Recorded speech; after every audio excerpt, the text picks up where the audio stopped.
everyone, I'm Maria McLachlan and this is video number 9 in my series on awful arguments by trans activists. The one argument on the bad arguments page of my website that I haven't made a video about yet is one that is repeated dozens of times every day on social media, and that is simply that trans people exist. That's it. And there was me thinking that I'm getting constantly defamed, harassed and abused by people who don't exist. That 3 years ago I was beaten to the ground by holograms. No, seriously, I wouldn't be uncomfortable sharing changing rooms with men who don't exist. I wouldn't be angry about vulnerable women prisoners being molested and traumatized by nobody, nor am I upset about sportswomen losing out on medals and sports scholarships to figments of their imagination.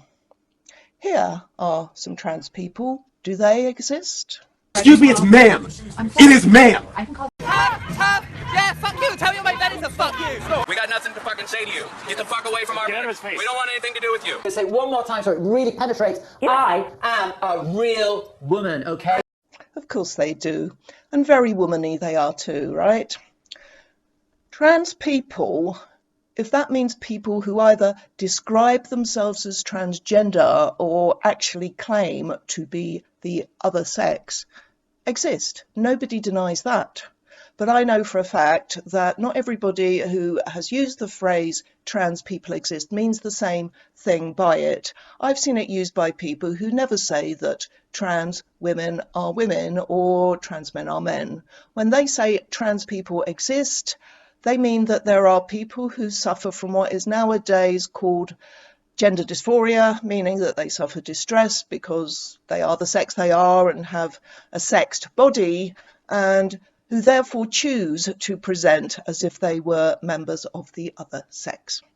I think a lot of the people who say trans people exist with that particular meaning probably think that every trans person does indeed suffer from gender dysphoria, and they are unaware of those trans-identifying males who like to post photos of themselves online, proudly displaying their erections and fake boobs. An estimated 10% of all pornography is transgender porn. Google a ridiculous oxymoronic term like girl dick and you'll be able to see some of it in all its glory for free, if that's what floats your boat. Those men don't have gender dysphoria, they have a fetish, and that's okay as long as they don't harm other people. When they demand to be accepted as women in every sphere of life and have access to women's spaces, sports, etc., that's when it hurts women and girls. Okay, let's look at a few of the other ways that this phrase, trans people exist, is used. Monro Bergal is a trans-identifying male who is sort of famous, notorious even, for various uninteresting reasons, including being an obnoxious pillock. The reality is that trans people exist, blah, blah, blah, in goading and fanning the flames of a traumatizingly toxic debate over our right to exist in public spaces. She has been doing so to flog this book, Hate for Profit. This is a viciously defamatory comment about J.K. Rowling, who, let us remember, has done no more than express personal opinions in a calm and polite way. She said that she respects every trans person's right to live any way that feels authentic and comfortable to them. She opposes discrimination against them, but she's also said that biological sex is real and people shouldn't lose their jobs for expressing that fact. And she has expressed irritation at the term people who menstruate, even though she did it humorously. I mean, where's your sense of humour? For this grievous assault on trans people's precious feelings, she has been told to suck countless girl dicks by trans-identifying men like this one, who is one of a great many abusive fetishists with zero empathy for women. As for saying she's a threat to children, I mean, good grief. Of course, there has been no condemnation of that kind of behaviour from Bergdorf. On the contrary, he fans the flames of the hate campaign against her and against all women who are standing up for their rights by pretending the debate is about trans people's right to exist in public spaces when it's actually about our right to keep a safe distance from men like him. It's high time Bergdorf buggered off. The justification for using terms like people who menstruate or menstruators is, of course, that trans people exist. And if you're angry at people using terms like that, then you're a transphobe, according to this and many other tweeters. Look, if transphobia is objecting to the use of language that defines us by our bodily functions or erases women as a sex class, I'm okay with being called a transphobe. I honestly couldn't care less. I think it's more important to stand with those who are members of the sex class that suffers infanticide for being female, genital mutilation as children to control their sexuality, being confined to menstrual huts, being forced to cover up, even in roasting temperatures, being married off as children to grown men, being sentenced to prison for decades for showing their hair, for miscarrying, being executed for being raped, being forced to share prison housing with male sex offenders. And let me explain to those who are a bit thick, like this person who says, no one is erasing your sex just because trans people exist. No, of course, nobody is erasing our sex. Women and girls, that is to say, human females, will always exist. Our erasure as a sex class with specific needs and rights that is distinct from the other sex class commonly called men comes from allowing men to claim that they are women, to benefit from our sex-based rights and from doing daft things like trying to make language pertaining to reproductive function gender neutral. How do we tackle the specific oppression that women suffer worldwide on the grounds of their sex when you erode the very meaning of the word woman and reduce it to a feeling that any man can have? If you menstruate, you are a woman, whatever you identify as. Men do not menstruate because they're male. Self-identification as a man when you are female doesn't override that reality, and that really is the crux of the matter. In order to feel validated as a man when you are female, you want everyone to participate in some mass fantasy that some men can menstruate and give birth. Take away the fact that you have a female reproductive system. What is it that's left that makes you a man? Subjective feelings, an identity based on stereotypes of what a man is supposed to be like and what a woman isn't supposed to be like. Those stereotypes need to be broken down, done away with, not reinforced.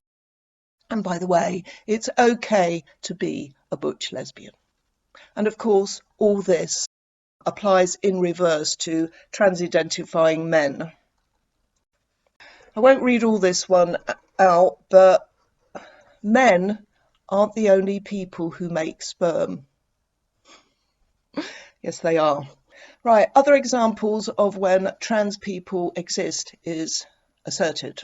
A fairly common one is when a TV show introduces a transgender character. Why does this character have to be trans? Wow, I don't know. Maybe because trans people exist, you fucking dickweed. Bit harsh to call someone that for simply asking why a character in a TV show has to be trans when trans people are less than 1% of the population and other somewhat larger minorities are severely underrepresented. Butch lesbians spring to mind for some reason. Anyway, on the surface, I think it's fair enough to say that trans people exist, so why not have one as a character in a TV show? I have no objection to the fact that Annie Wallace, who is built like a brick shit house, sorry, I can't think of a polite alternative. Wallace plays the big, scary transgender head teacher in Hollyoaks, which is a soap opera. I believe it's aimed primarily at teens. I am more concerned when the transgender character is a beautiful teenager played by a beautiful transgender teenager, as is the case with the American kids show called Supergirl. The title role is played by a girl, but another character is played by Nicole Maines, who is seen here on the left, who was born male. And my concern is that having such a young transgender character perhaps makes transitioning appear like a normal, easy and desirable thing to do at a time when far too many teenagers are seeking transition due to social contagion. I am firmly of the mind that taking hormones and having surgery to change one's appearance should only be a last resort when other therapeutic approaches to helping those distressed about their sex have failed and when the person has reached full adulthood. On the right of that picture, by the way, is Jonas Maines, who is Nicole's identical twin brother. So not genetic then. Now, Helen Pluckrose is a writer, and she uses the term cisgender because trans people exist. Cisgender or cis refers to someone who is assumed to have a personal gender identity that matches their biological sex. And much as I detest the term, I can understand why trans people use a special term to talk about those who are not trans. But Helen isn't trans, and the usual word for people who are not trans are just men, women and children. There's no need for a qualifier, and using cis reinforces gender ideology and turns us into a subcategory of what we are, cis women and trans women, as if we're both kinds of women. Same for men, same for kids. So to answer Helen's question, what else could she put in her sentence? Trans activists think the world is engineered towards blank people. Well, as she says, non-trans would do. What I would do is use my loaf and rewrite the sentence to something like, trans activists think the world doesn't take trans people into account, or isn't inclusive of them, or it excludes them, something like that. It's not hard.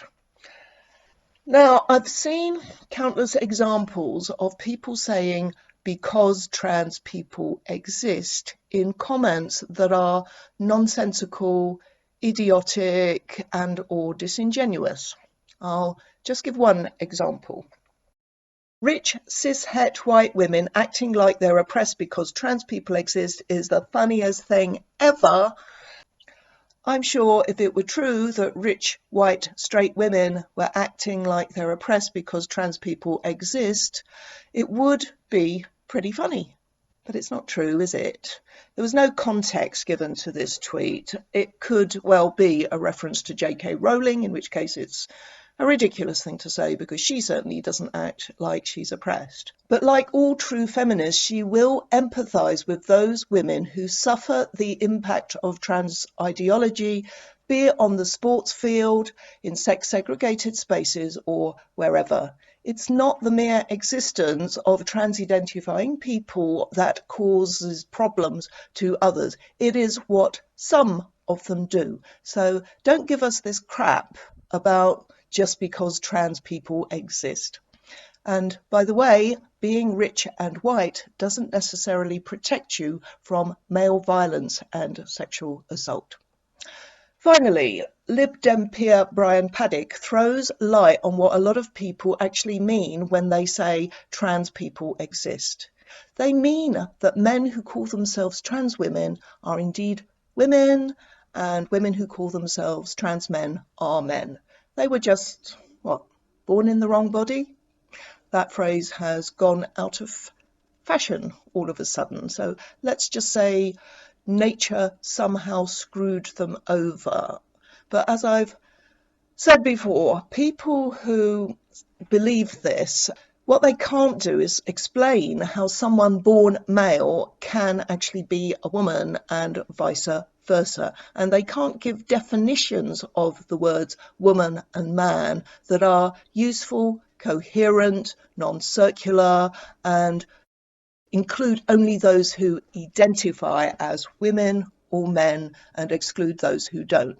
They don't even have a definition of the word gender that doesn't depend on regressive stereotypes, and that ultimately is why they can't win this debate. Right, for my next video, I'm thinking I'd like to respond to some of the criticisms and insults made already. So if you have any more of those or just any questions pertaining to the content of any of the videos I've made in this series, just post them in the comments below and I'll try to respond to them. Thanks for watching. Bye.